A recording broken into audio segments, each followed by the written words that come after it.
눈 온 다음 날 회사에서 광화문 사거리로 이어지는 골목 끄트머리에 누군가가 미끄러져 나동그라져 있었다. 넘어졌나 봐. 사람들이 웅성대며 모여들었다. 정신을 차려보니 그게 바로 나였다. 엉덩방아를 찧은 후 뒤로 넘어져서 큰 대자로 누워 있었는데 아무리 몸을 일으키려 해도 움직이지 않았다. 검정 패딩을 입은 사람들이 팔을 내밀어 숨진 예수를 승천하도록 끌어올리는 천사들처럼 나를 부축해 일으켜 세웠다. 아픈 것보다는 일단 창피했다. 걸을 수 있는 걸 보니 뼈가 부러진 것 같진 않아서 볼일을 보러 갔다. 우모량이 많은 롱패딩이 쿠션 역할을 한 것 같았다. 들고 있던 흰 서류 봉투에 흙탕물이 튀어 있었다. 넘어지며 반사적으로 오른손을 짚었는지 오른쪽 엄지 손가락 마디가 아스팔트에 쓸려 찰과상을 입어 피가 맺혀 있었다. 사무실에 돌아와 회의를 하는데 꼬리뼈가 욱신돼서 집중이 되지 않았다. 뼈 손상된 거 아닐까? 했더니 팀원이 차분하게 선배, 만일 그랬으면 지금 서 있지도 못해요. 했다. 그렇지. 조금은 안심하며 퇴근 후 운동하러 갔다. 발목을 다친 것도 아니니 스트레칭을 하며 뭉친 근육을 풀 심산이었다. 옷을 갈아입으며 보니 꼬리뼈 부근에 퍼렇게 멍이 들어 있었다. 손목도 시큰대기 시작했다. PT 선생님은 어이없어하며 말했다. 회원님, 병원을 가셨어야지 운동을 하러 오시면 어떡해요. 이런 몸 상태로는 운동하는 거 아니에요. 어떤 트레이너도 그렇게 하지 않아요. 고통의 역치가 너무 높은 거 아닌가요? 하시길래 설명을 드렸다. 선생님, 저는 80년대 어린이였잖아요. 80년대의 어린이는 아파도 학교에 갑니다. 개근상이 중요하거든요. 독감이라면 운동을 쉬었겠죠. 타인에게 전염되니까. 그러나 고장 넘어진 걸로 다리도 아니고 꼬리뼈를 다쳤을 때 제겐 결석이란 선택지는 아예 없었고요. 말하다 보니 나도 스스로의 미련함이 어이없었다. 결국 다음 날 찾아간 병원. 평온한 표정의 의사는 사진을 보여주며 덤덤하게 말했다. 이 선 보이시죠? 골절이에요.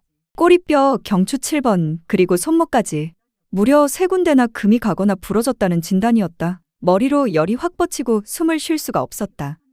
선생님, 저 어지러워요. 했더니 의사는 아주 평온하게 기대하지 않았던 이야기를 들으면 충격으로 그럴 수 있어요. 라고 했다. 대문자 T이신 듯. 쇼크를 받아 순간적으로 급격히 떨어졌던 혈압이 정상으로 돌아온 후 물리치료를 받고 목깁스와 팔깁스를 한 채 병원을 나왔다. 전치 4주. 3군데 골절 중 글 쓰는 직장인에게 가장 힘든 건 손목 골절이었다.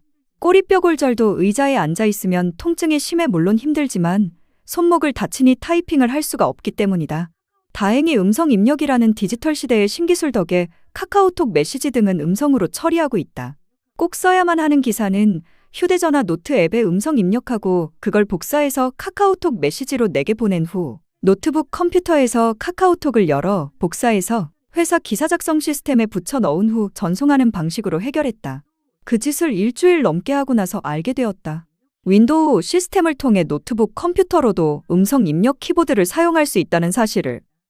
그리하여 이 글도 음성 입력 시스템으로 작성 중이다.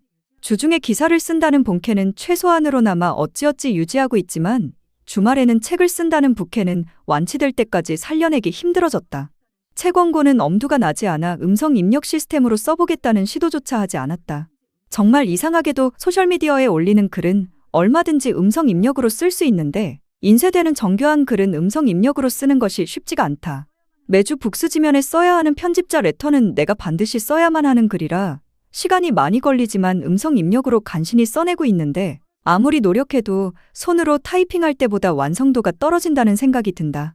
그래서 구전문학이 문자가 등장한 이후의 문학보다 가치를 인정받지 못하는 걸까?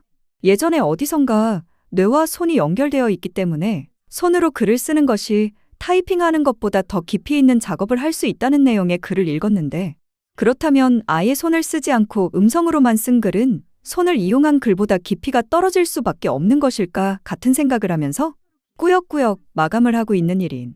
사정상 컴퓨터로 기사를 전송할 수가 없어서 회사에 있는 당직자에게 전화로 읽어주며 받아 적게 하는 일을 신문사에서는 기사를 부른다고 한다. 책 쓰는 직장인이라는 이 코너 제목을 당분간 글 부르는 직장인으로 바꿔야 할지도 모르겠다. 더 자세한 내용은 조선 멤버십 기사에서 확인하세요. 곧이어 이전 에피소드가 재생됩니다.